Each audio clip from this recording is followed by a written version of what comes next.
Сәлеметсіздер қадірмен көрермен, IT сервис кезет каналына қош келдіңіздер. Бүгін бізде бұл ремонтқа келіп түскен телефон Samsung A5 2017, опять 2017, опять 7 деп айтып жатамыз. Келген мәселесі телефон Google аккаунт блокер күшіне түсіп қалған, және мына жерде дады деген бізде екінші бетке өткізбейді, қараңыздар. Подтверждение аккаунт етіп бір. Ерекшелігі бұл телефонның ішіндегі, бұл видеоны біз не үшін түсіріп отырмыз? Сіздерге бір сыйлық қылып тосын сый қылмақшы едік. Сюрприз бұл айтқанда, яғни ішіндегі версиясы жаңартылған версия, яғни Android версиясы, бірақ безопасности бұл айтқанда қауіпсіздік режимі жаңартылған.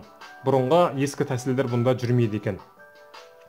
Ол үшін, яғни енді сізде осы подтверждение аккаунты деген бөлікке келген болсаңыз, аккаунтыңызды ұмытып қалған болсаңыз, әрине үй жағдайында қалай ашуға болатындығын осы видеодан көресіздер. Ол жаңа тәсілді біз сіздерге көрсетеміз. Ол үшін кішкене дайындық керек болады. Wi-Fi желісіне қосып аласыздар телефондарыңызды. Бұл жерден Wi-Fi-ға қосып аласыздар. Көрдіңіздер ғой. Дәлі қайтадан шықпай қалды. Wi-Fi-ға қосып аласыздар. Одан кейін бізге кәдімгі бұрынғыдай сим-карта керек болады. Пин-код сұрайтын. Біздің жағдайымызда Қазақстандағы Теле2 номері, Теле2. Яғни соны біз салып дайындап аламыз.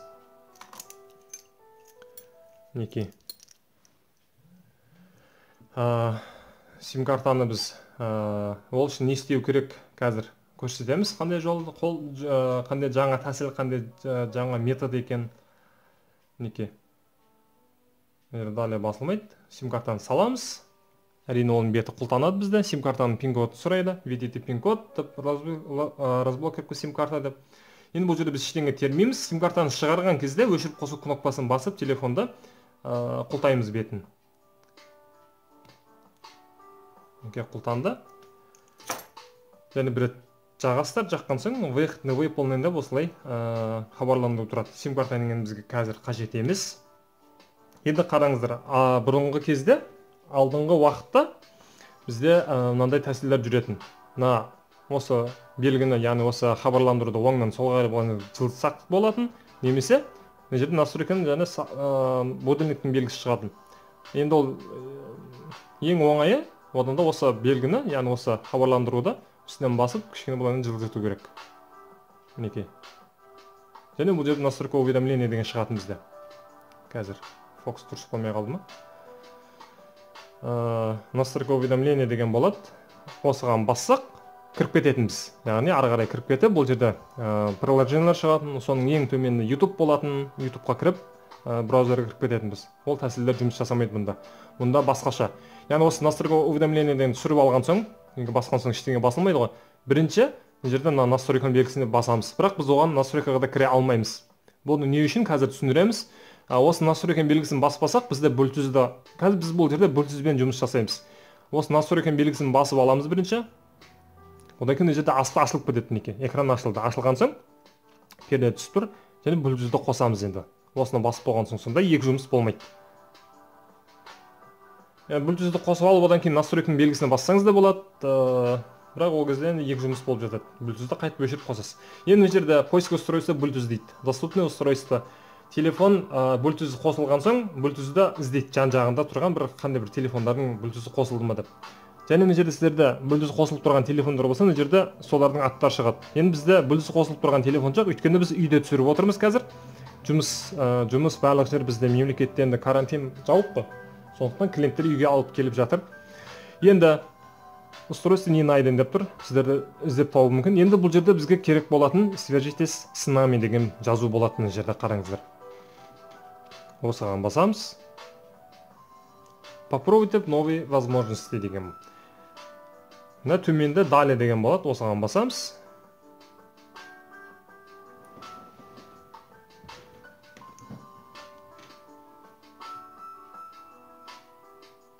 Бұл жерден доступны новая версия Samsung Members. Бұл жерде окей деп келісеміз.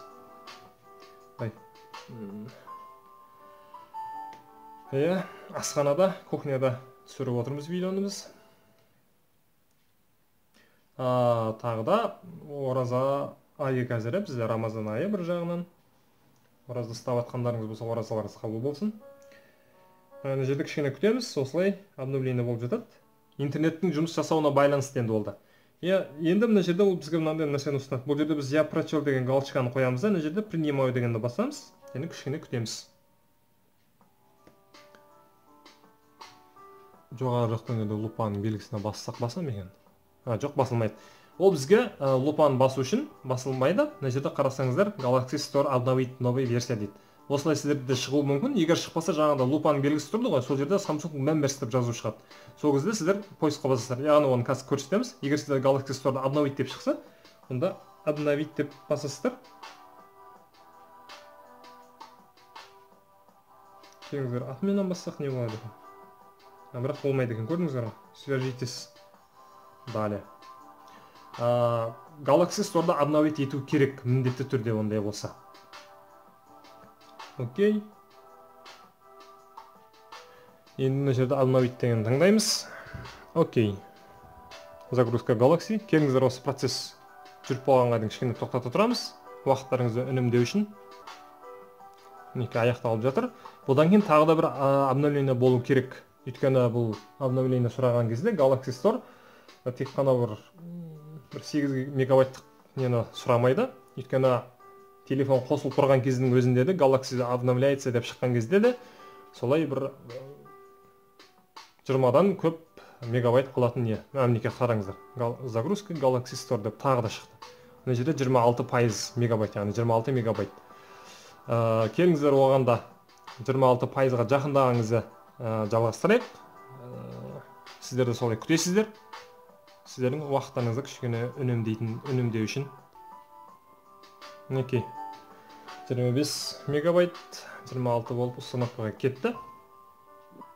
Ол бізді қазір қайтадан Bluetooth-ға лақтыруы мүмкін. Былай қойып қояйық қазір.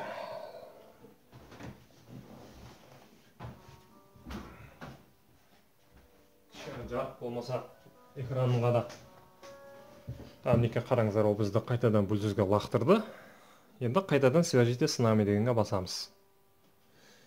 Ол жерден далее.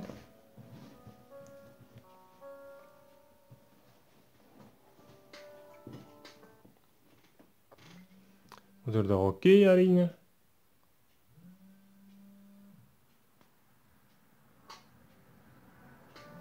Қоңырау шалып жатыр. Мінекей, Samsung Members. Енді мына жерге лупаға басамыз. Келіңіздер, қазір қоңырау шалып жатыр екен. Жауап берген соң жалғастырамыз. Клиенттер шалып жатқан қоңырау шалып. Енді лупаға басамыз. Осы жерге Samsung деп жазамыз. Ағылшын тіліне ауыстырамыз. Samsung мінекей. Іздеу, поиск лупаға басамыз. Енді бұл жерден тағы да бір приложение керек болады бізге. Samsung интернет браузер. Төменге жай түсеміз. Мінекей қараңыздар. Samsung интернет браузер. Мына жерден жаңарту деп тұрады. Осыған басамыз. Яғни бұны жаңартамыз.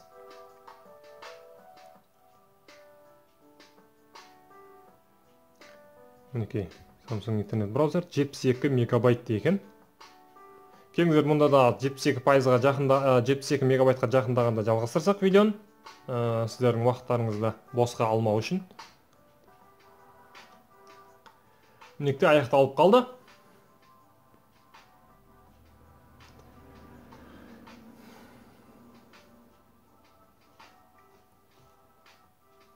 Установка. Установка болған соң қазір play дегеннің, яғни пауза play деген ненің белгісі шығады айтқанда. Музыканың белгісі болатын еді ғой. Play, пауза деген сияқты, сол сияқты. Үшбұрыш. Кішкене күтеміз. Мінекей. Осыған басамыз. Ашу, открыть.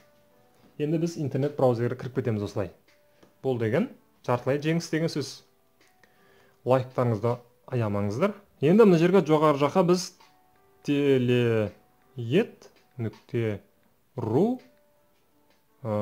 файлы деп жазайық.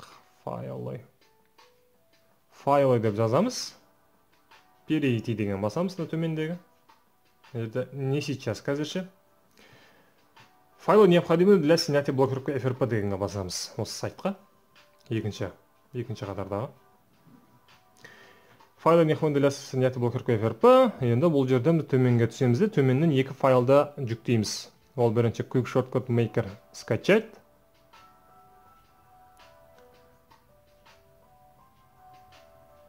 Бұл жерде разрешить, мына жерде загрузить. Начало загрузка. Екінші программа FRP-ROM скачать. Загрузить. Енді экранда осылайна интернет браузер кірген соң ешқандай ештеңені открыть деген баспаймыз. Экранның бетін сипалап, жоғарыдан төменге кішкене былай сипалап түсіреміз. Мінекей. Түсірсек, осында астындағынан бөліктер шығады. Мына жерде аш дегенге басамыз, мынау аш болып тұрған. Үш сызыққа. Ол жерден кейін загрузка дегенге басасыздар. Енді мына жерде FRP-ROM APK орнатылуы керек, толықтай скачать етіліп болу керек. Келіңіздер, осы толықтай скачать етіліп болған соң жалғастырсақ, сіздердің уақыттарыңыз кішкене үнемдеу үшін, достар. Яғни, мұндай қойып қоямыз. Мінекей жүктеліп болған сияқты, келіңіздер FRP-ROM APK-ға басып көреміз. Ол міне жүктелген настройкаға басамыз. Разрешитель ТВ источник, артқа бір рет қайтамыз, төменге түсіреміз, установить.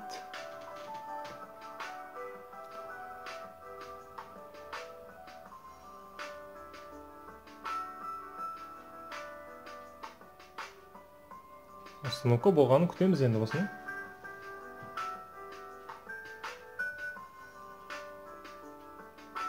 Мінекей, бұл жерден готово. Осы FRP-ROM APK-ны орнатып боламыз бірінші. Мінекей 28-5 мегабайт екен. Одан кейін Quick Short'ты екінші рет. Екіншісіне осыны орнатамыз. Установить. Бірінші FRP-ROM-да орнатып болған негізінде маңызды. Қазір бұл жерден орнатылып болсын. FRP орнатылып болсын готово. Ал енді Quick Short'та мына жерде открыть дегенді басамыз. Енді мына жерде приложение деген болады. Действие приложения избранный. Приложение деген введите количество деген жерге настап. Окей. Тыны өшірсек дереу шыға қояды настройка. Басамыз настройка, просмотреть. Енді настройканың телефон настройкасының ішіне кірдік. Енді ол жерден бізге керек болатыны биометрия, безопасность, данные деген болады. Данные и безопасность деген бұл жерде. Ең төменіне түсеміз биометрия данныйдың. Другие параметры безопасность, администратор устройства, найти устройство, выключить. Өшіріп қоямыз, артқа бір рет қайтамыз, артқа қайтамыз. Енді приложение дегенге кіреміз екінші. Приложениенің ішінде Play, сервисе Google Play дегенге басамыз. Выключить, выключить. Остановить, остановить. Артқа бір рет қайтамыз, сервис Google Play-ге қайтадан бір рет кіріп көреміз. Мынау остановить өшіп тұрса болды осылай. Мынандай жанып қалса, қайтадан бірнеше рет басып өшіресіздер. Артқа қайтамыз. Енді осы телефонның настройкасының ішінен енді облако и учетный запись дегенге кіреміз. Учетный запись, добавить учетный запись. Және мына жерде Google деген болады. Google-ға басамыз.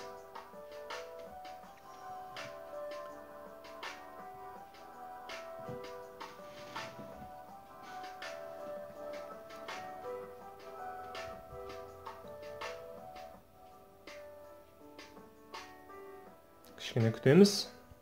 Енді мына жерге өздеріңіздің жаңадан ашылып алған, білетін паролімен, аккаунтпен паролін білетін Google аккаунт жазасыздар, Gmail.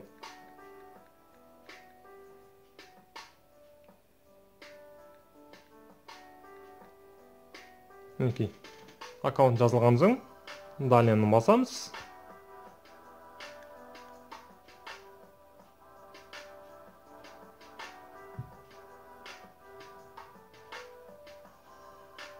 Енді интернет істеуіне байланысты енді бұл. Бізде енді ауылды жерде интернет. Енді мына жерге пароль. Өздеріңіздің парольдарыңызды жазасыздар. Мен өзімнің паролімді сіздерге көрсете алмаймын.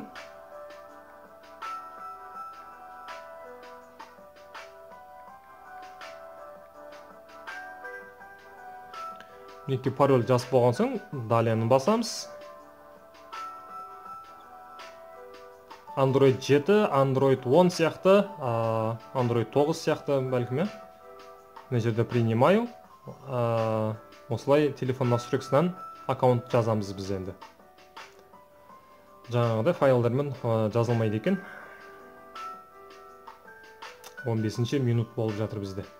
Енді мына жерде ештеңе баспаймыз. Экранға бір рет былай басамыз да, артқа бір рет қайтамыз, артқа тағы бір рет қайтамыз. Настройканың ішіне приложениеге қайтадан кіреміз. Все приложения деген болады мына жерде. Осыған басамыз, ол жерде отключение деген болады. Ағылшын тілінде болса disable деп тұрады. Осыған басамыз. Сервисі Google Play-ға кіреміз. Включить деген таңдаймыз, артқа бір рет қайтамыз, артқа қайтамыз. Учетный запись облака, учетный запись. Мына жерде біздің жазылған Google аккаунтымыз сервис Google Play-мен жазылып тұр. Енді дисплейға кіріп көрсек, дисплейға кіреміз де, мына жерден главный экран дегенге бассақ, дереу ол бізді неге шығарып жібереді? Начальный запуск деген жерге. Запуск, далее, төменге түсеміз, я прочитал, принимаю все указанные высшие условия. Далее басамыз, және аккаунт добавлен деп шыға қояды. Далее. Жаңа жерде біз главный экран дегенге бассақ, дереу шығарады ғой. Ал енді біз барлығынан артқа қайтып шығу үшін назад деген артқа басатын кнопканы басып шығуымыз керек. Ал главный экранды бассақ, дереу ол бізді бастапқы баптауға бетке шығарып жібереді. Мінекей, получение информации из аккаунта.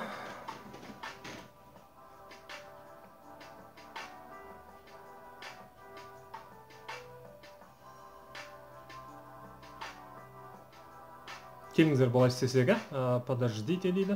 Жарайды. Яғни кішкене тоқтатып түсірсек. Енді аккаунт жазылып болды ғой бізде. Ең бастысы. Немесе күтейік онда, жарайды. Уақыт ұзармай қойса екен дедік, сіздердің уақыттарыңыз алмау үшін. Не восстанавливать, егер осылай шықса сіздерде. Мына жерде далее. Нет, спасибо, пароль қоймаймыз. Пропустить. Сервис Google дейді. Сервисы Google. Еще принимаю. Ассистент всегда рядом. 17 минут. Мына жерде отмена. Егер осылай шықса. Почти все готово. Мына жерде пропустить Samsung аккаунт. Пропустить. Төменге түсеміз. Готово. Телефон готов к работе дейді. Достар, телефон толықтай ашылды. Настроить телефон дейді. Егер сіздерде осылай шықса, телефонды бір рет өшіріп қосасыздар. Ол бізді қайтадан лақтырып жіберді ғой. Келіңіздер, жалғастырамыз содан кейін. Өйткені біз главный экран деп шыққан соң, ол бізді айтқанда ми істемей қалады телефонның. Телефон қосылған соң жалғастырамыз. Мына жерге қайтадан лақтырып жіберді ол бізді. Жарайды. Негізінде бір өшіріп қосқан дұрыс екен. Далее уақытымыздың барлығын алды. Принять. Дере болса екен. Келіңіздер, енді біз жаңа барлығын көрсетіп қойдық қой. Видеоны кішкене тоқтатып түсірсек, ұзарып бара жатыр видеомыз. Аккаунт добавлен, далее. Кішкене күтесіздер. Подождите дейді. Не восстанавливать. Далее. Нет, спасибо. Яғни осының барлығын біз қайтадан өтіп шығыдық. Негізінде жаңа аккаунт жазылып болған соң, бір рет өшіріп қосқан дұрыс екен, сервис Google Play-ді қосып болған соң. Алдыңғы Android 8-дерде кіріп кететін, дереу өтіп кететін, бірақ мұнда неге ондай болған түсінбедік. Енді соңғы не ғой енді, обновление болған ғой, жаңартылған ғой, сондықтан болса керек. Ештеңе етпес, 20 минут болса да, 20 минут уақытыңызды кетірсеңіз де, сіз өз телефоныңызды құлыптан ашып аласыз. Келіңіздер, мына жерде кішкене тоқтат. Шыға қойды ғой деймін. Обновление. Неке Samsung аккаунт шығады. Пропустить. Готово. Телефон готов к работе дейді. Енді телефон настройкасына кіресіздер. Келіңіздер, сведение о телефоне. Galaxy A5, Android 8. Мына жерде загрузка версиясын көрсетпепті. UD деп қойды. Қандай версия екен ол түсініксіз. Және уровень безопасности Android 1 февраля 2020 екен. Міне, осыдан жаңағы нелер түспей жатқан. Енді сіздер телефон егер өзіңізде болса, осы күйінде қалдырсаңыз болады, учетный записьті өшірместен. Біз енді оны учетный запись клиентке жасап жатқандықтан, біздің учетный запись оған керек емес. Енді сіздер телефонның приложениесіне кіресіздер. Приложенияның ішінде FRP-ROM bypass деген жаңағына өшіріп тастайсыздар. Bypass FRP-ROM деген. Өйткені төбеден шыға береді. Оны өшіріп тастасақ, қазір қараңыздар, төбедегі өшіп кетеді. 20 минут болды. Сонымен достар, егер видеоның пайдасы тиген болса, ұнаған болса, видеоға міндетті түрде лайк басыңыздар. және каналға тіркелеміз достар. Солайша бізге өздеріңіздің алғыстарыңызды білдіре аласыздар. Көк шортты өшіп тастай саласыздар өздеріңіз қалауларыңыз енді. Мінекей, телефон толықта бізде істеп тұр. Келесі видеоларда кездескенше достар, қош сау болыңыз.